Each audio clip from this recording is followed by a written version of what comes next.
টাকা নিয়ে আমাদের বাড়িতে রাখা, এখানে আনা হয়নি, ভুলে গেছি। ঠিক আছে, সুন্দর করে করেছিলেন। আপনার নামটা বলুন।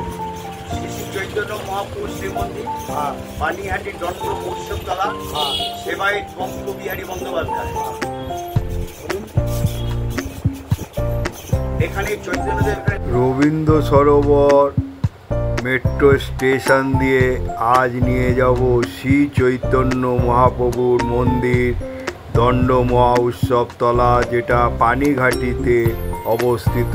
এই বরানগরে এলাম, এইখান থেকে বেরিয়ে আমি বিটি রোড, বরানগরের বিটি রোড থেকে বাসে করে আপনাদের নিয়ে যাব সোদপুর বাস স্ট্যান্ড। সেখান থেকে আপনারা অটোতেও যেতে পারেন, হেঁটে হেঁটেও চলে যেতে পারেন, এবং এখানে ট্রেনে করেও আসা যায় শিয়ালদা থেকে। আজ আপনাদের নিয়ে যাব হচ্ছে শ্রী চৈতন্য মন্দির দণ্ড মহা উৎসবতলা। আমি বাসের মাধ্যমে চললাম, পানিহাটি বা সোদপুর বাস স্ট্যান্ডে নেবে, সেখান থেকে আপনাদের আমি নিয়ে যাব। এই হলো সোদপুর বাস স্ট্যান্ড। এখান থেকে অটো করেও যেতে পারেন বা হেঁটেও চলে যেতে পারেন। হেঁটে গেলে 10 মিনিট লাগবে। আমি হেঁটে হেঁটে চলে গেলাম। জটিলেশ্বর শিব মন্দির পড়ল, তার পাশেই হচ্ছে গড়ে উঠেছে শ্রী চৈতন্য মহাপ্রভু মন্দির। পানিহাটি দণ্ড মহা উৎসবতলা মন্দিরে আজ আপনাদের এনেছি। এই মন্দির খুবই খ্যাত এবং 509তম বৎসর ধরে এইখানে দণ্ড উৎসব পালন হচ্ছে।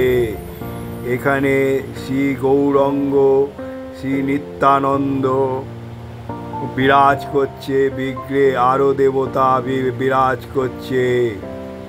এই মন্দিরের হলো ঐতিহাসিক মন্দির।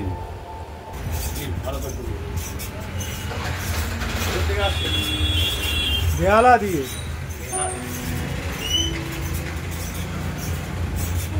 করেছিলেন। আপনার নামটা বলুন। শ্রী শ্রী চৈতন্য মহাপুর শ্রী মন্দির, হ্যাঁ পানিহাটি দণ্ড উৎসবতলা, হ্যাঁ সেবায়ত বঙ্গবিহারী বন্দ্যোপাধ্যায়। হ্যাঁ বলুন। এখানে চৈতন্যদেব এখানে 3 মাসে কৃষ্ণা দ্বাদশী তিথি, ঠিক কালী পুজো 2 দিন আগে। আর একবার এসেছিলেন চৈত্র মাসে আম্বারণীর সময়। এই আম্বারণী হয়, সেদিকে একবার এসেছিলেন। এখানে এক রাত্রি ছেলে রাঘব পণ্ডিতের বাড়িতে। তারপর এখান থেকে নৌকায় করে উনি বরানগর পাটবাড়ি চলে এসেছেন। তারপর ওখান থেকে কোনো জায়গায় চলে গেছেন। আর নিত্যানন্দ এখানে 3 মাস ছিলেন। 3 মাস নিত্যানন্দ। হরিনাম চন্দ্রবন্ধু পাঠালেন এই পানিহাটি। নৌকার নাম ছিল পণ্যহাটি, পণ্যহাটি, তারপরে নাম হলো পেনেটি, পেনেটি, তারপরে নাম হলো পানিহাটি। এই পানিহাটিতে চৈতন্যদেব নিত্যানন্দ 3 মাস এখানে ছিলেন। 3 মাস এখানে থেকে উনি চিরেদতির উৎসব, যেটা দণ্ড উৎসব বলা হয়, এটা করিয়েছিলেন। আদি সপ্তগ্রামে হিরণ্য গোবর্ধন 2 ভাই ছিল। তখনকার দিনে গৌড়ের অধিপতি। গৌড়ের অধিপতি। হ্যাঁ, তখনকার দিনে 12 লক্ষ টাকা আয়, মানে বাৎসরিক আয় ছিল। রঘুনাথ যখন জন্মায়, রঘুনাথ হচ্ছে 2 ভাইয়ের মধ্যে 2 ভাই হচ্ছে হিরণ্য গোবর্ধন। হিরণ্য হচ্ছে বড় ভাই, গোবর্ধন ছোট ভাই। এই গোবর্ধন ছোট ভাই একমাত্র সন্তান রঘুনাথ। রঘুনাথ যখন জন্মায়, রঘুনাথের কুষ্টি বিচারে ছিল রঘুনাথ কন্যা থেকে বেরিয়ে যাবে।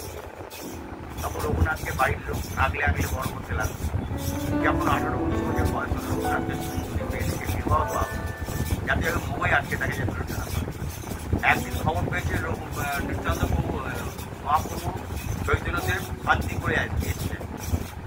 বাপ যাতে হাতে পায়ে ধরে শান্তি হয়ে গেছে। তখন মহাপ্রভু দেখা যায়নি, দেখা দেয়নি, সবে সংসার হয়েছে। যাই হোক, তখন ভক্ত মারফত মহাপ্রভু বলায় যে তুমি পানিহাটিতে যাও, ওখানে অবধ নিত্যানন্দ প্রভু বটবৃক্ষের তলায় রয়েছে। সেখানে আসলে যখন নৌকায় করে যখন সেই ঘাট দিয়ে উঠেছে এবং দণ্ডবাদ প্রণাম করছে, তোমরাকে বলো এটা হচ্ছে দীপাদণ্ড। এটা নীলা না? হ্যাঁ, এই যে এটা দীপাদণ্ড। দীপাদণ্ডটা কি? রঘুনাথ তো মহাপুরুষের দেখা পেলেন না।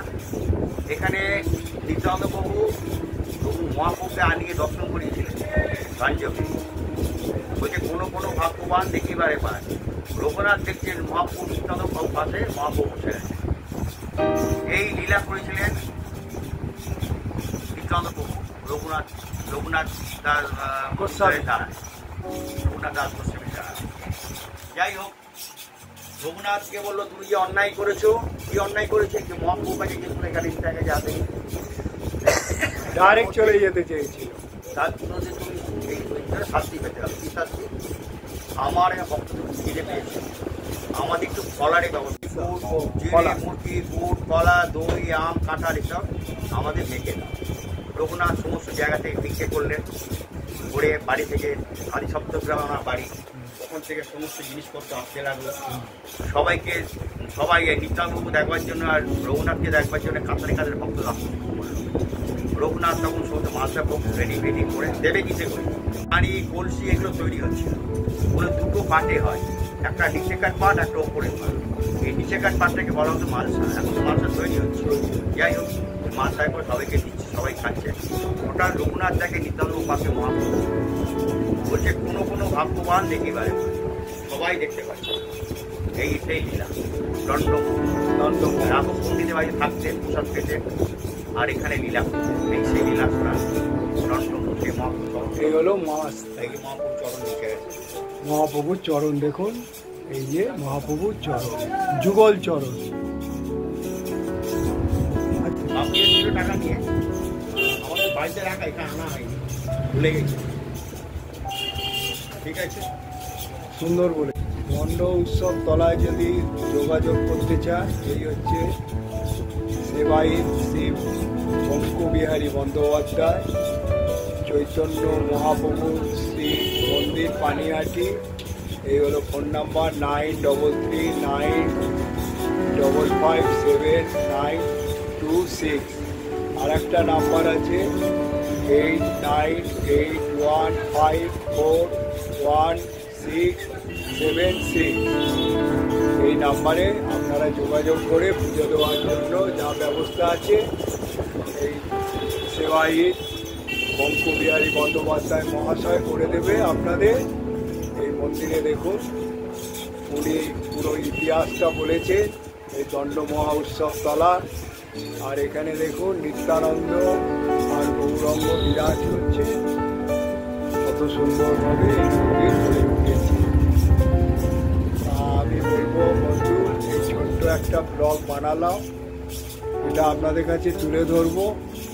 এইটা দেখার পর বলবো যত শেয়ার করবে অনেকে জানতে পারবে।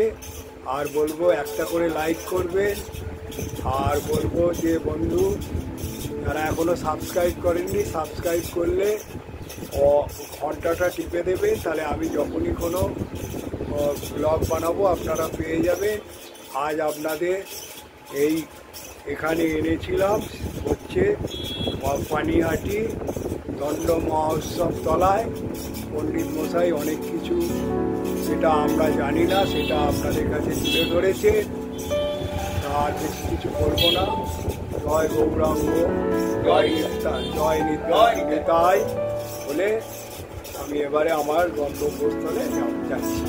দ্বন্দ্ব মহা উৎসব তলার যে গঙ্গার তীরে যে নাট মন্দির রয়েছে, এখানে এই প্রাচীনতম বটবৃক্ষ, এই বটবৃক্ষ বহুদিন পুরনো।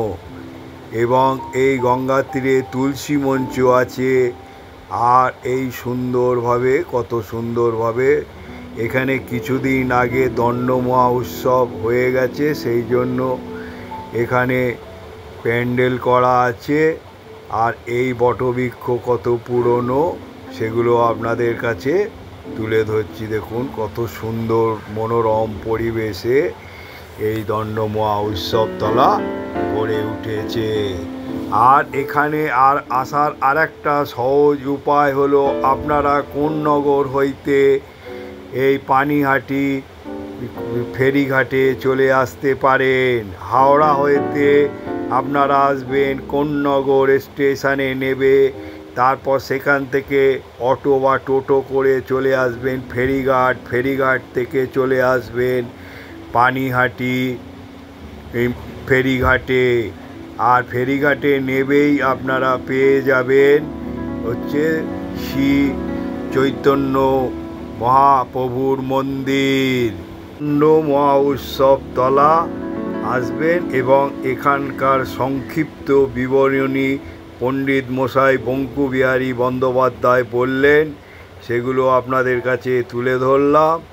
যদি ভালো লেগে থাকে আপনারা মতামত জানাবেন। জয় নিতাই, জয় গৌরাঙ্গ, জয় রাধাকৃষ্ণ।